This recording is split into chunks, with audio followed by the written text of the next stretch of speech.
लोकसभा के चुनाव हो चुके हैं। आप सभी ने देखा कि लोकसभा के किस तरह के परिणाम रहे, उसके बारे में बताने का बहुत ज़्यादा फ़ायदा भी नहीं है।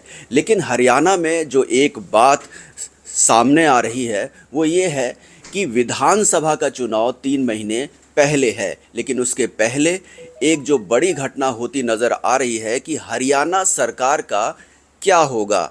क्या जो निर्दलीय विधायक हैं या जेजेपी के विधायक हैं वो हरियाणा सरकार का साथ देंगे, या अभी कुछ ही दिनों बाद एक नया राजनीतिक बवंडर आपको देखने को मिलेगा जिसमें हरियाणा सरकार के लिए मुश्किल होगी। इन्हीं सब बातों पर बात करने के लिए हमारे साथ हैं गुहला चीका के विधायक ईश्वर सिंह। ईश्वर सिंह जी, सुदर्शन न्यूज़ में आपका बहुत बहुत स्वागत है। पहला सवाल तो आपसे यही बनता है कि आपको जेजेपी नेता के तौर पे देखें या फिर गुहला चीका के विधायक के तौर पर। देखिए मिश्रा जी, आप कहा बहुत पुराने हो कि आपने कहा किस आधार पे आपको देखें।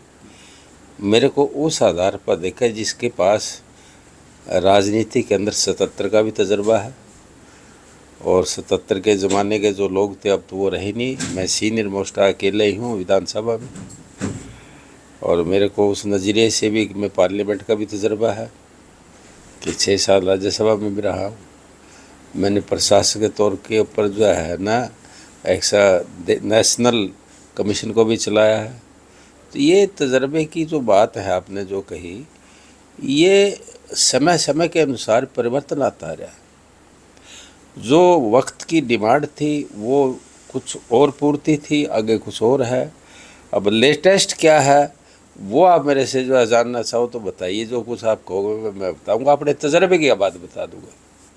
मैं ये जानना चाह रहा था कि जिस तरीके से जेजेपी और बीजेपी का गठबंधन ख़त्म हुआ, उसके बाद ईश्वर सिंह अपने आप को किस खाने में पाते हैं? निर्दलीय खाने में पाते हैं या फिर जेजेपी के विधायक के तौर पे या नेता के तौर पर? जेजेपी जो पार्टी है उसको हमने जो है ना, जो कांग्रेस के जो बैकग्राउंड थी जिसकी, और जो कांग्रेसी थे वो आकर के 6 और 7 आदमी इन्होंने उसमें रातों रात शामिल कर लिए, समर्थन ही दे दिया जो सरकार के साथ। और उसमें हमारे को जो है ना जेजेपी की जो बात आपने कही कि जेजेपी पार्टी का संगठन शुरू से ही नहीं बनाया। शुरुआत ही जो है ना विनाश काले और बुद्धि विपरीत के एक आदमी जो है जिसके तजर्बे गौतम है, राम कुमार जी मैं हूँ, इतने पुराने, अच्छा हम तो भाग्यशाली थे उनको इतने तजर्बेकार आदमी मिले। जातीय समीकरण भी नहीं बनाए कि मैं दलितों का जो है ना कितना बड़ा सीनियर आदमी हो, इतने बड़े पदों पे रहने में। तो ये बात तो गौण हो गया ही गई, पुरानी बात पूछ रहे हो आप। अब लेटेस्ट की बात जो है ना ये है कि अब बीजेपी जो जेजेपी है आप मेरे से पूछ रहे, वो तो जनता ने दिखा दिया, लोगों ने जो है ना बता दिया क्या हो। पूछने की, कहने की, सुनने की तो बात ही नहीं, तो चैप्टर ही क्लोज हो गया। मैं जो आपसे कहना चाहता हूँ, जो आपने कही बात भी तजर्बे की बात बताओ, ये जो जन आदेश मिला है सरकार को, देश की जनता लोकतंत्र ने, और जन आदेश जो दिया है ये जन आदेश चेतावनी भरा है। अब चेतावनी के अंदर तो बहुत कुछ आ जाता है समझने वाले के लिए। किसके लिए चेतावनी है ये चेतावनी सरकार जो इसकी बनी है उसके लिए चेतावनी है। चेतावनी तो उन्हीं की होगी जो सरकार चलाएंगे। ग्राफ ऊपर से नीचे कैसे आया? चेतावनी नहीं तो क्या है? आप एक बात बताइए, एक आदमी 1 लाख वोटों से जीतता है जो देश का सर्वोच्च सबसे बड़ा लीडर है, और एक आदमी जो है ना जिसके बारे में क्या कुछ कहते थे, तजर्बा नहीं है, ये नहीं है, वो नहीं है, और राहुल जी वो 4 लाख से जीतते हैं, तो चेतावनी नहीं है? ये तो समझने वाले के लिए ऊपर है। मैं ये कह रहा हूँ, मेरे तजर्बे की जो बात है, संविधान को छेड़ाछाड़ी, संविधान आत्मा है इस देश की, लोकतंत्र की आत्मा जो है ना पवित्र होती है, उसको छेड़छाड़, उसके बारे में जो है ना कुछ बात कहना या सुनना वो तो परे की बातें हैं सारी को। संविधान तो संविधान है देश का, किसी धर्म का आदमी हो, किसी मजहब का आदमी हो, किसी क्षेत्रवाद का आदमी हो, वो तो सबके संविधान है। तो हम आज आज़ाद हैं। यदि संविधान ही ना अम्बेडकर साहब बनाते तो आज़ादी कहाँ से मिलती? उसको तो कबूल करना, वो तो ग्रंथ है दूसरा मानव जीवन का। आपकी बातों से लग रहा है कि अब आपका जो पुराना घर है वो आपको बुला रहा है और आप जो है किसी न किसी कारण से अपने पैरों को रोके पड़े हुए हो कि मैं अभी नहीं जाऊंगा, लेकिन मैं घर में बना हुआ हूँ। मतलब अब आपका पुराना घर आपको वापस बुला रहा है। कांग्रेस में आपने इतनी लंबी सेवाएं दी, क्या लग रहा है कि कांग्रेस ही अब आपके लिए घर, असली घर होगा? पहले तो आपने मेरे को तजर्बे की बात पूछी थी, मैंने आपको तजर्बे की बात बता दी भी। चेतावनी है सरकार को, जो बन रही है जुजारे हैं उनको समझना पे। दूसरी बात मैंने संविधान की भी बता दी, और ये सत्य बात बता रहा हूँ मैं, कोई बनावटी इसके अंदर कुछ भी नहीं है, और खुल्लम खुल्ला बात है। तो सब देश को पता, जनता को, कि अब आप कहते हो ना किसी पार्टी विशेष की बात। पार्टी विशेष में तो मैं 5-6 साल जो है ना कैथल जिले का प्रधान भी रहा हूँ। आपने जो बात कही कि जो है ना पार्टी की तरफ रुझान, मैं राज्यसभा का एक टर्म पूरी वो कांग्रेस पार्टी से ही रहा हूँ। कांग्रेस पार्टी ने ही टिकट काट दिया या कट गया, उसके बाद जो है ना हम इधर आ गए। तो बैकग्राउंड तो मेरी वही है, वो थी। अब मामला भी ये आ गया कि जो है ना भाई, अब लेटेस्ट जो है ना हमारे को, क्योंकि मैं ये नहीं चाहता कि मैं छोटी छोटी बातों की तरफ इंडिविजुअल किसी की बात करूं, या जो है ना उसमें दोष निर्दोष की बात करूं। मैं ये कह रहा हूं कि जो लेवल है जिस आदमी के, जो सोच है इतना बड़ा तजर्बे की, उसी आधार पर मैं बात करता हूँ कि जो दलित वर्ग है मेरा, दलित, ये एक ऐसी रीढ़ की हड्डी है किसी भी पार्टी, राजनीतिक पार्टी का बदलना और बनाना इन्हीं के हाथ में। ये जनसंख्या के हिसाब से ज़्यादा, और इनको आधार ही यही है देश का। आधार का मतलब ये है कि भाई निर्माण करता यही है, भवन ये बनाते हैं। कृषि खेती की बात जो करते हैं बड़े बड़े लैंडलॉर्ड के, हम किसान हैं। किसान तो उनकी गर्दौरी के हिसाब से किसान है, ज़मीन ज़्यादा मालिक है, परंतु असली मायने में किसान तो जो गरीब घर में पैदा होकर के जो उनकी मजदूरी करता है, दिहाड़ी करता है, सीरी रहता है, बीज वो बोता है, खाद वो बोता है, पानी वो लगाता है, ट्रैक्टर वो चलाता है, कंबाइन वो चलाता है, तो उसके हाथ के अंदर जो गरे रगें पड़ी हुई है, गांठ पड़ी हुई है, किसान तो असली वो है। नहीं, दूसरा ये है कि अब क्या शैलजा आपकी अभी भी नेता हैं, या शैलजा जी को अभी भी आप अपना सर्वोच्च नेता मानते हैं, या कांग्रेस की तरफ आपका मन झुक रहा है?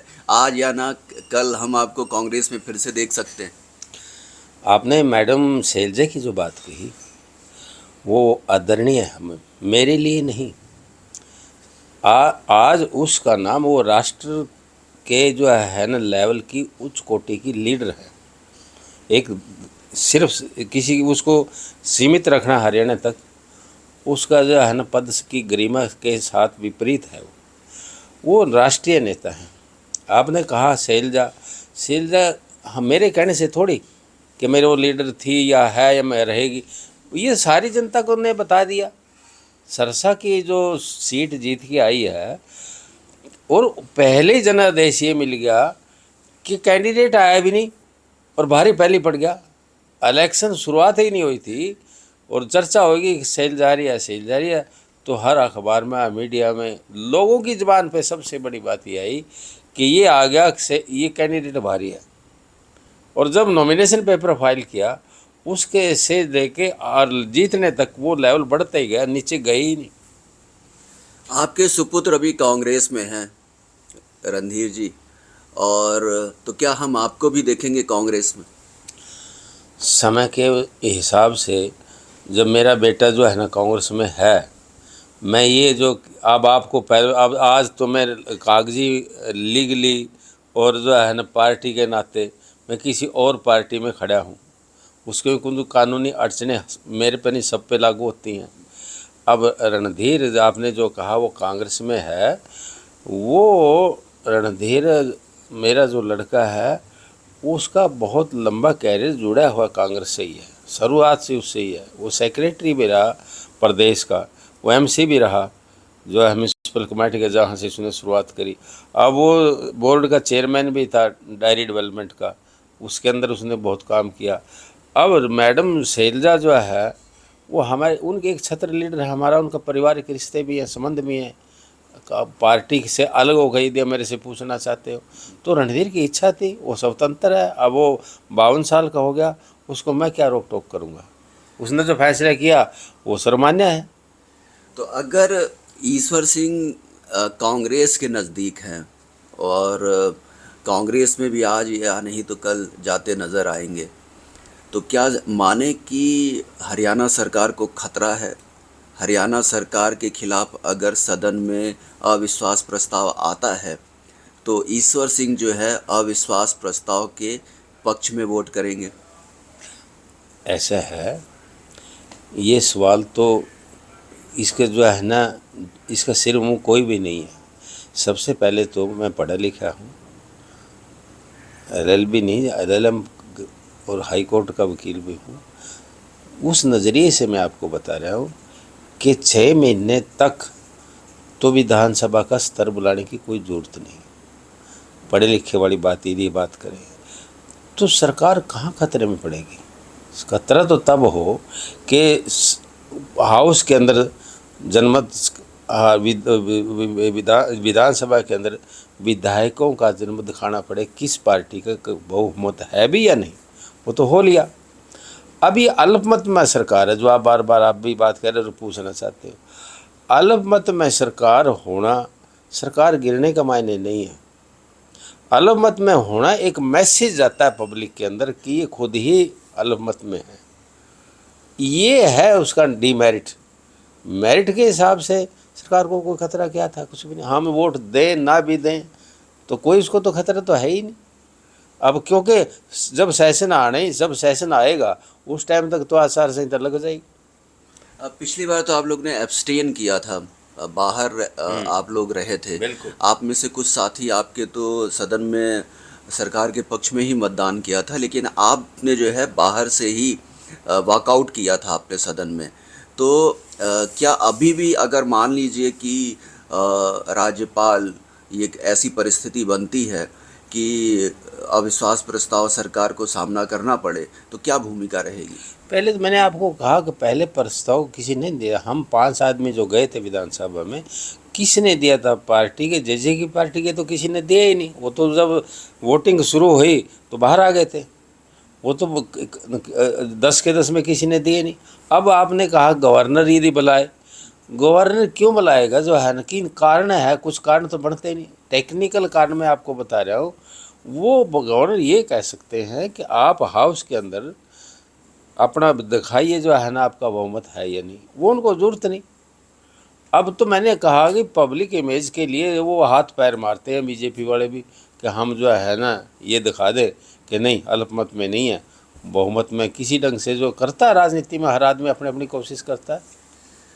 अब बात करते हैं लोकसभा चुनाव की। आपके अगर हलके की बात करें, गुगला चीका से सरकार के खिलाफ बड़ा विरोध देखने को मिला, और जो आम आदमी पार्टी के से चुनाव लड़ रहे थे सुशील गुप्ता, उनको बढ़ चढ़ कर के आपके हलके ने मतदान किया। इसके पीछे क्या वजह मानते हैं? आपने जो बात प्रश्न जो किया मेरे से, पहले तो मैं आपको ये बताता हूँ, हल्का तो एक छोटी सी चीज़ है। सारे हरियाणा के अंदर दलित वर्ग ने, खास करके जो SC वर्ग है, वो कांग्रेस की तरफ झुकाव था, उसका गया भी है। उसका कारण कन्याकुमारी से कश्मीर तक एक हवा चल गई कि संविधान बदला जाएगा। डॉक्टर भीमराव अंबेडकर, आज उसकी जो मूर्ति है, पहले तो मकान में, घर में लगाते थे लोग, अब तो मंदिर में लगे रखने। तो अब ये उसको आदमी बर्दाश्त नहीं कर सकता कि हम जो है ना, जिसके बदौलत आज आज़ाद हैं सामाजिक तौर से, तो उसे छेड़छाड़ नहीं चाहते। वो ये बात आगे किस ढंग से आई, अब संविधान बदलना ना बदलना, वो तो आदमी 400 पार के ऊपर जो है ना शंका में पड़ गया कि 400 पार इसलिए है कि संविधान बदला जाएगा। उसके लेवल पे उन्होंने बात को सोच लिया।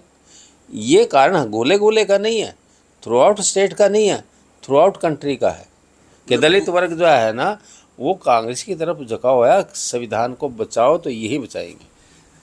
क्या मानते हैं ये जो लहर उठी दलित कम्युनिटी के बीच में कि संविधान बदला जा रहा है, जबकि ये देखा जाए तो पिछले 10 सालों में नरेंद्र मोदी की सरकार ने ऐसा बड़ा कोई कदम नहीं उठाया जिससे ये लगता हो कि संविधान खतरे में है या फिर उसको कोई मुश्किल नज़र आ रही हो।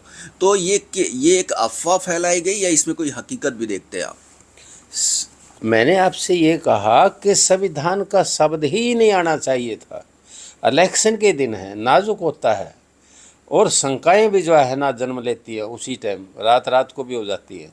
संविधान के नाम लेने से ही लोगों के अंदर, और 400 पार का नारा, अपने आप लोगों ने अंदाज़ा लगा लिया कि 400 पार संविधान बनने के लिए खतरा है। और मैंने आपको पहले भी कहा कि चेतावनी है जो है ना, ये तो उनकी तरफ से। देखिए इस देश के अंदर दलित वर्ग, पिछड़ा वर्ग, वंचित लोग हैं जो, वो सरकार बनाते भी हैं और गिराते भी हैं। उन्हीं के हाथ में सब कुछ है आज भी। अब आपने गोले की बात कही, हमारे हलके की बात की, वहाँ का जो किसान था पहले से नाइट था, पता था, वोटों की तो जरूरत ही नहीं थी। वोट तो पहले ही जो है ना कि गवर्नमेंट को सुन देंगे, ये नहीं करेंगे, वो नहीं करें, भावुक तो हो रहे थे। हालांकि वो बात इतनी मायने नहीं रखती कि भाई किसी आदमी के कहने से गाँव में कोई जा नहीं सकता, बल्कि उसका उल्टा भी हो सकता है कि अच्छा ये हमारे गाँव के मालिक है तो हम जो अपनी मर्जी से जाएंगे वोट इनके कहने से पाएंगे, जो नहीं नहा या ना इनके कहने से थोड़ी करेंगे। दलित वर्ग था और गोला एक क्षेत्र जो है ना कृषि का है, और उसके अंदर ये कई चीज़ें आ गई, वो मिल कर के फिर वहाँ जो हमारे पंजाब के साथ लगता एरिया है आपका, उसके अंदर जो है ना बॉर्डर सारा पंजाब में कांग्रेस की सरकार, उसके बीच आपकी सरकार है, उसका भी जोड़ तोड़ हुआ।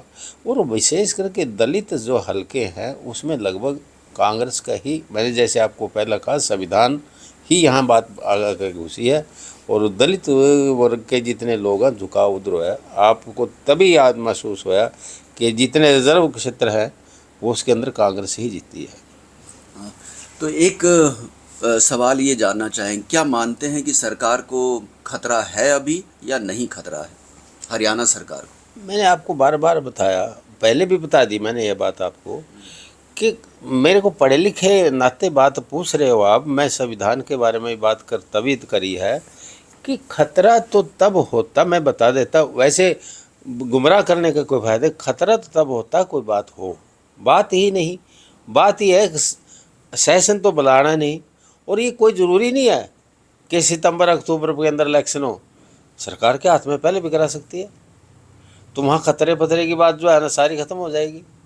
अब मामला ये आ गया कि भाई ये जो मैसेज जो गया है ना लोगों के अंदर, ये एक दुखदाई बात है। कोई कहता है बैकवर्ड क्लास इधर हो गए हैं, कोई कहता है शेड्यूल कास्ट इधर हो गए हैं, कोई कहता है किसान पट गए हैं, किसान इधर हो गए हैं। ये हमारे लिए ये कोई अच्छी खबर नहीं है। हम राजनीतिक तौर से तो उसी दिन ख़त्म हो जाती है जिस दिन वोट पड़ गई, रिजल्ट आ गए। सामाजिक ढांचे के ऊपर इसका गलत असर पड़ेगा। सामाजिक, देखिए सरकार तो एक अंग है समाज का। समाज के अंदर तो मुसलमान भी हैं, हिंदू भी हैं, ईसाई भी हैं, इस देश के अंदर सारे के सारे हैं। अब फिर तो जीदी इस बात पर जाएगा हमने मुसलमानों का ही बात करनी, नहीं सुननी, नहीं विरोध करना ही है। तो फिर जो है ना अब इंग्लैंड के अंदर जो ऋषि हमारा प्रधानमंत्री बने, हमारे हिंदुस्तानी है वो तो उसका रास्ता ही ख़त्म हो गया फिर इसमें से। ये कोई नहीं, क्वालिटी आदमी की हो, जात पात से मत मापिए कोई।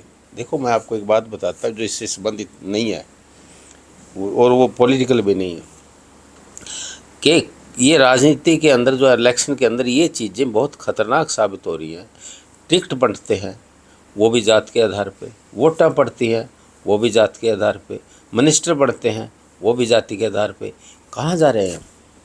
कितना खतरनाक खेल है ये। और इसका मैंने जवाब दिया था एक सभा के अंदर, बहुत बड़ी कॉन्फ्रेंस थी, मैं जब कमीशन के अंदर चेयरमैन था, कि देखिए कोई भी साइंस आज तक, हर साइंस, कोई नहीं, हर साइंस जितनी भी है ये बता सकती है कि जो आदमी जिसकी डेथ हुई है, इसको कब डेथ हुई है, कितने घंटे हो गए, कितने दिन हो गए। वो ये बता सकती है कि ये मेल था या फीमेल था। वो ये बता सकती है कि किन कारणों से मारा गया है, या मरा है, अटैक से मरा है, या कि इसको जो है ना ब्रेन हेमरेज जो है क्या है। ये सारे के सारा डीएनए जो है ना बता सकती है साइंस। परंतु कोई साइंस ये नहीं बता सकी आज तक ये जो डेथ हुई है जिसकी, ये किस जाति का, ये किस धर्म का था। दूसरा एक आखिरी सवाल मैं पूछूंगा कि मैं ईश्वर सिंह जी किधर नज़र आएंगे 6 महीने बाद जब विधानसभा का चुनाव होगा। कांग्रेस में मुझे खड़े होते हुए नज़र आएंगे या नहीं आएंगे, या फिर जो है वो कोई नई राजनीतिक राह चुनेंगे।